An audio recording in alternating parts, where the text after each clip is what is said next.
So welcome to the library. Welcome to the Ramatush Aloni Library. That's what I think this is. Thank you for all the library people helping us set up and making beautiful vitrines from Amy and Cheryl from the bundles displays. So, and I want to welcome everybody here. So I want to tell you that on the left side there are photos of the vitrines when they were set up, and then the actual pieces that were in the vitrines are on the displays next to them. So you get a real understanding of all the kinds of things that were put together as bundles. So what's a bundle? What's a bundle? A bundle is unbound individual pieces of something put into an envelope and given to people. Why did we make bundles? Where did they come from? Well, the 70s are really pretty unknown. There's not a lot of rata about the 70s except for a little bit of hip hop. But the 70s were a time when people were exploring how to make society change. There were a lot of changes that were explored during that time. And one of the things that people did is they moved out of the cities and into the country and lived communally and explored agriculture and different ways of living. And in 1971, Peter Berg and I traveled across the country and visited all these communal areas, as many as we could, with a video camera he had been given, and visited. He said we were making postcards. We would stop at one place, they would make a postcard of what they were doing.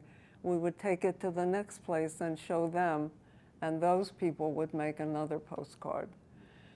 So we went all the way across the country, and the first UN conference on the environment was held in 1972. It was in Stockholm, Sweden, and like most places that are produced by the UN, it really was for nation states to talk to each other. But there was so much problems with the environment that were already obvious to people that all the people from the streets, what Peter called the planetariat, arrived and had a lot of a separate conference. They had an alternative conference at the same time as the UN had its conference. There was a conference in the streets. And Peter was very impressed by all the problems with the environment, pollution. I won't even mention them because there were, you know what they are. They still exist.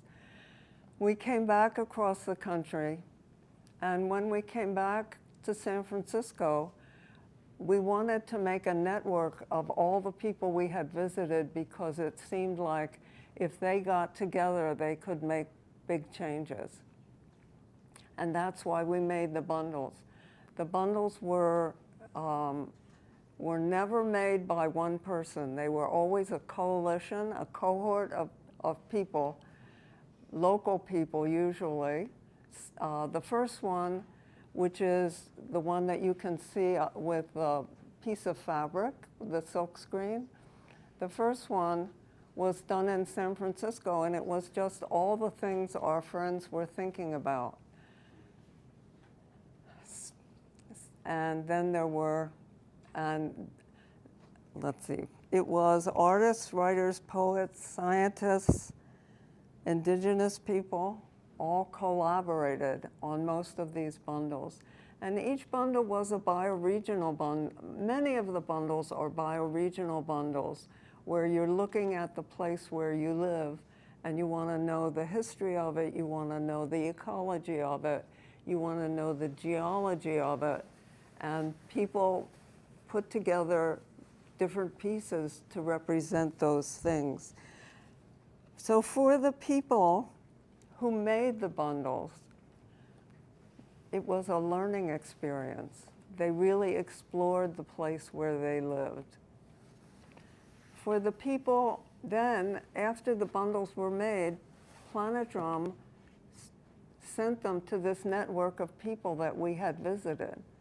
And for the people that received the bundles, they told them, the bundles let them know what people in another area were doing. And maybe they would like to do some of those things. There were, they could look at the thoughts of a different place and get involved and do something. They were inspirational. The bundles were definitely inspirational. So Planetrum did 10 bundles that we produced with people in collaboration with local people. And then there were 2 more bundles that we distributed, which were book bundles, which were from another group that was called the Bioregional Association of the Northern Americas. And then, as a result of those, we hoped that they would be inspirational. And right now, there are bundles have been made for the Po River Valley in Italy.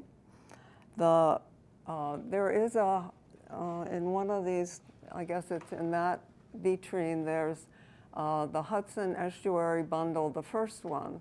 And there's a second one, and also an anthology, a big map of places and people in the Hudson River Valley. You know, that's New York State.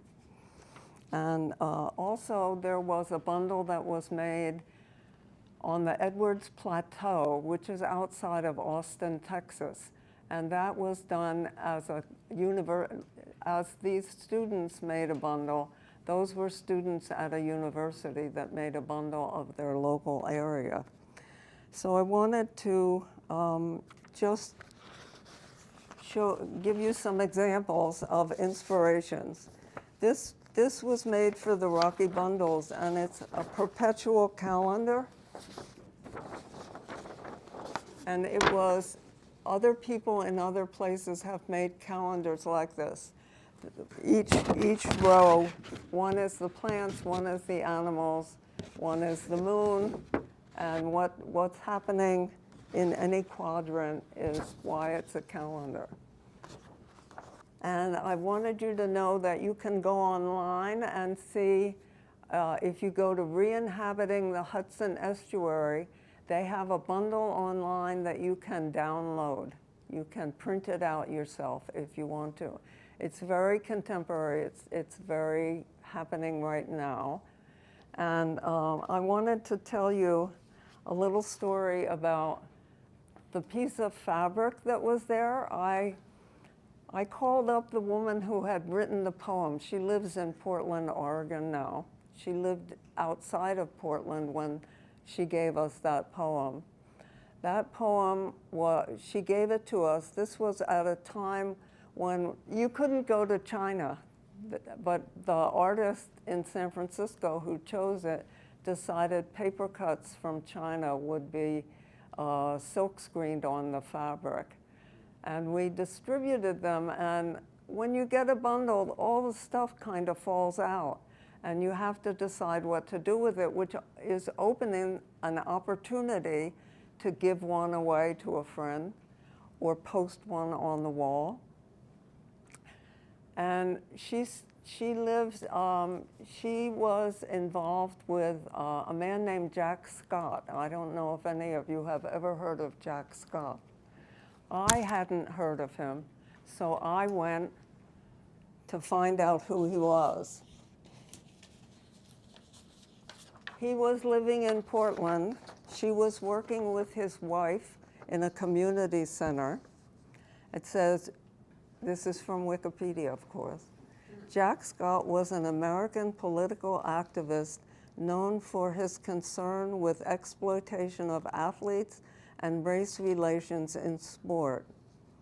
In association with the radical sports movement of the 1970s. And he's also known for the involvement with Patty Hearst and fugitives from the Symbionese Liberation Army, the SLA, which perhaps you have never heard of, or perhaps you have. So he took Bill and Emily Harris and Patty Hearst from San Francisco to safe houses in Vermont. And he told Barbara, the woman who's listed as Rain for that poem, that every place where they stopped, all the activists all the way across the country had that on their wall. So we hope to be an inspiration for more bundles happening. There's a possibility, I shouldn't mention it, shh, don't mention it. Maybe there'll be a bundle from West Marin after this bundle. So I'm looking forward to this. New bundles forever.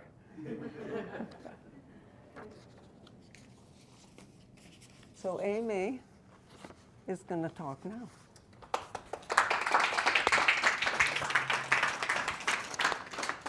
Hey everybody, Judy, amazing as always. Talk about inspiring. I mean, the work that you have done over these 50 years, you can't help but be inspired by. And the work of your cohorts too, many of them who are in this room. So we are so thankful to have this amazing activist, these activist elders in our midst. So now first I want to talk about these bundles that are in the library, the Planet Drum bundles. When Judy first showed them to me, I was like, oh my God, these are incredible. Not only are these artwork, but the work that's in this bundle is still prescient today. This is still active ideas that are circling around. And as I was just telling somebody beforehand, the work that Planet Drum did was so ahead of its time that we're still catching up to in their wake. But that is something that we will continue to do and be inspired by. And so these are the final two bundles at the library, and it's been a joy and an honor for Cheryl Meeker and I to work with Planet Drum and you, Judy, and the whole team, many of whom are here today, on this project. So thank you very much for that. Thank you for doing it. Oh, it's our pleasure. So inspired by the work that we have devoted, that Chris Trajari and I devoted our semester-long program, Artivate Planet Drum. And here we are. Now we're going to talk about you. So on the Planet Drum website, which I highly recommend you guys to check out, and there's QR codes here that goes directly to it. It is hard to find the bundles, but we're working on it. They're in the library. The bundles were originally conceived to spread planetary information, a voice for the planet, and to have publishing decentralized, passed around among activists in various locales around the planet, making planet drum beats from various places. The first bundle invited collaboration with, do you have a message to send out? So this semester, Artivate took up this call and created messages we wanted to send out into the world, not only in celebration of Planet Drum's 50th anniversary season, but through their own voices, through what these teens have to say. The teen and mentor artists of Artivate researched the legacy of Planet Drum, printed Planet Drum's 50th anniversary information at key Planet Drum events, which was a lot of fun. The animals, who was there for the animals? Yeah. And thank you for the t-shirt. yeah, we printed t-shirts and tote bags for maybe several of the people in the room, and created their own bundle inspired by Planet Drum. When possible, we used recycled or upcycled materials in keeping with the larger aims of the project. So now we're just going to hear a little bit from the teenagers. You're going to show your piece and just say a few things about it. Alex, why don't you start it off? Hi, my name's Alex. I'm a senior at the Urban School of San Francisco, and so this was my bundle piece. So it's just a piece centered around the California poppy. also known as Eschscholzia californica. And over the summer, I worked as a gardener's assistant, which was very labor intensive. Don't really recommend, but I did grow, ironically, a love for plants, and I never thought I would like plants as much as I do, but I learned a lot about them and the way they grow and the way they adapt and all the different variations they can take upon. And so I just wanted to center my piece around California plant natives and their ecosystems.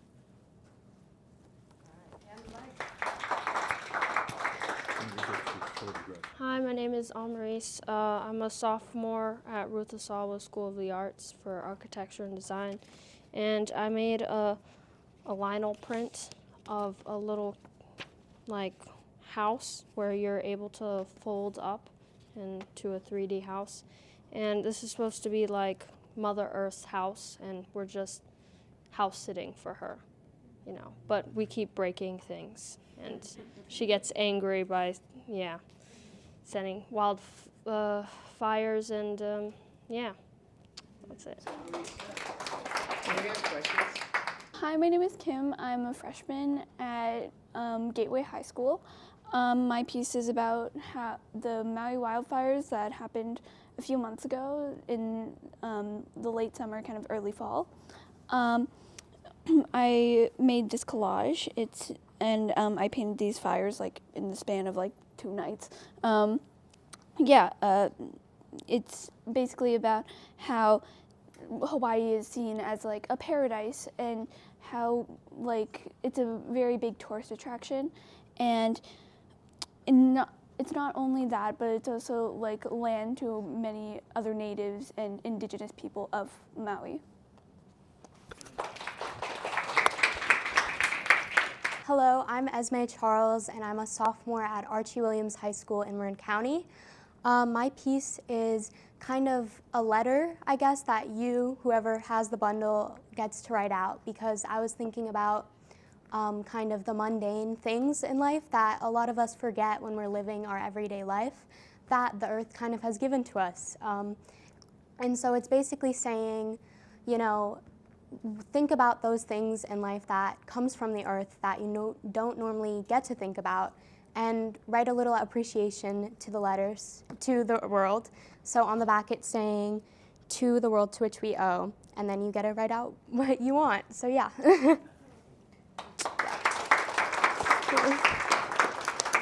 Hi, my name is Devin Zekis. I'm an 8th grader at Marin Country Day School, and my piece is entitled Mother Nature.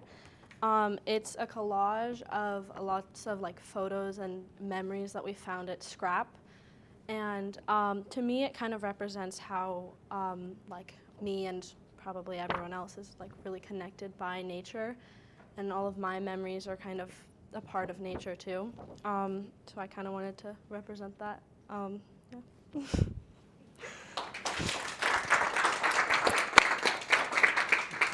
Hi, I'm Lila. I'm also an 8th grader at Marin Country Day School, and my piece is entitled, I think, California Environmentalists. So basically, I was researching a bunch of environmental activists that work around California to improve the state of our environment, and I was really inspired. So what I did is I was inspired by neighborhood maps of San Francisco that form the silhouette of the city, and I put a bunch of names of environmentalists and I put it into a silhouette of California.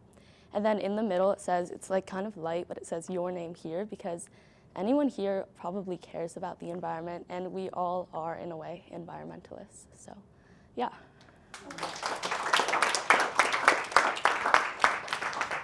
So as you heard, we are having a reception across the street after this event. Thank you, Planet Drum and Judy, for sponsoring that. And we have a very nice spread, so please come over. And you can ask the teenagers all the burning questions that you have. In the meantime, I just want to say, I'm going to pass it over to Cheryl Meeker in 1 second, but I just wanted to say that City Studio who many of you know is back post SFAI. We have been, which has been one of the larger umbrella for programs like Art of Aid and Peace Movements and other programs that we have done. But we have a very exciting new collaboration with new co-directors, including our friend Chris and our friend Justin Hoover, who are taking on a larger role, and we are collaborating with 500 Cap Street to continue programming like this. We're going to send out a new, what's it called, website. A new website is upcoming, and hopefully you'll be getting a note with all of these changes. So thank you for your support, everyone in the room. This is like, we wouldn't do it without you, and this is amazing. Everybody here gets, I feel like Oprah, you get a bundle, you get a bundle. Everybody gets a bundle when they leave. And thank you, Devin, for screen printing the Planet Drum piece on the envelope. So we're all in this together.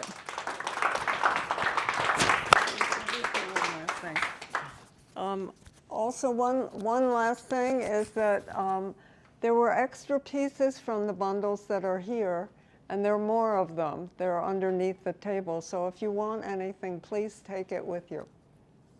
That's the thank you for coming. Thank you. Thank you.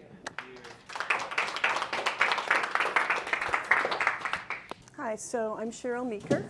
I helped put together this from September to December ongoing exhibition here in the library of the bundles from Planet Drum. And I just wanted to say a couple of words about how we thought that it was really contemporary what they were doing a long time ago. A lot of artists have really used the same kind of technique to do other artwork, and it's really in line with ongoing ephemera and other kinds of materials that artists produce.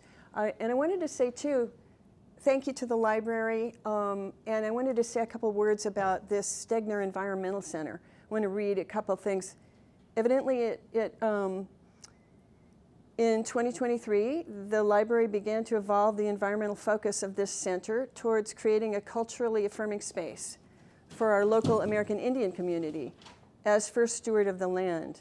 Please, they're asking you to please take a look around the room to see a growing collection of books on environmental issues, on environmental justice issues, climate change policy and politics, American Indian ecological thought, and more. So it is nice to have this to actually browse in person, to see books on this subject. So it's a nice thing that our library has this for us. Anyway, thank you, everyone. I have bundles, and I'm happy to distribute them here. And I'd love to see you all and talk with you more across the street at Giro King. It's just that way. I think it's that way. So, okay. Thank you all.